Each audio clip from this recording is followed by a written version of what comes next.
Hello class, चलिए आज हम लोग मेजोरिटारियनिज्म इन श्रीलंका इसके बारे में बात करते हैं।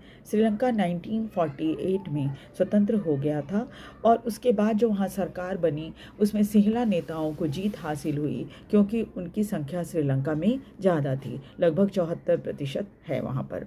उन्होंने सरकार बनाई और कई मेजोरिटारियन यानी जो बहुसंख्यकवाद होता है वो तरीका उन्होंने अपनाया ताकि वो अपनी सुप्रीमेसी दिखा सकते हैं।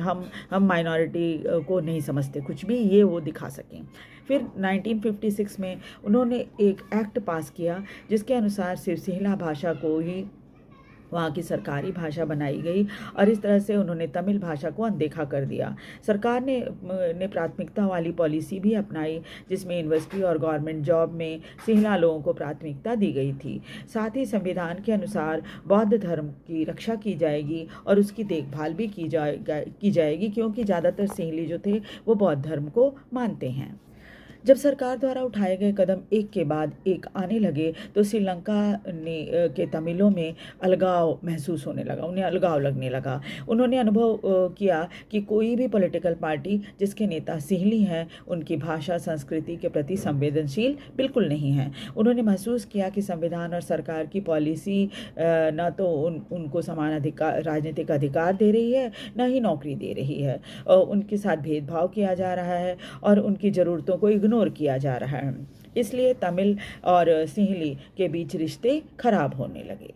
फिर श्रीलंकन तमिलों ने पार्टी बनाई और इस बात के लिए संघर्ष किया कि उनकी भाषा को मान्यता दी जाए, जैसे सिंहला को दिया गया है उनकी भाषा को भी दी जाए।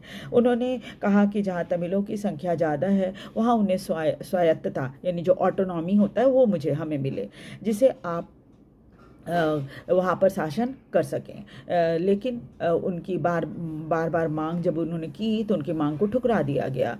1980 तक कई तमिल पार्टियां बन गई और स्वतंत्र तमिल ईलम कहते हैं तमिल राज्य को, है ना, कि मांग उठने लगी, तमिलों ने उठानी शुरू कर दी। और ख़ास तौर पे पूर्वी और उत्तरी हिस्से में जहाँ तमिलों की संख्या ज़्यादा थी। लेकिन बार इनकार मिलने पर वो विद्रोही हो गए और उन्होंने इसका नतीजा ये हुआ कि श्रीलंका में सिविल वॉर हो गया। इससे श्रीलंका की सामाजिक, आर्थिक, सांस्कृतिक और राजनीतिक स्थिति बिल्कुल ही बर्बाद हो गई। इसलिए प्रजातंत्र में कहा गया है कि चाहे आप मेजॉरिटी में हो या माइनॉरिटी में, सबको साथ लेकर चलना है और पावर शेयरिंग करनी है। वीडियो आपको कैसा लगा? वीडियो को लाइक और सब्सक्राइब जरूर कर दीजिए। Thank you very much.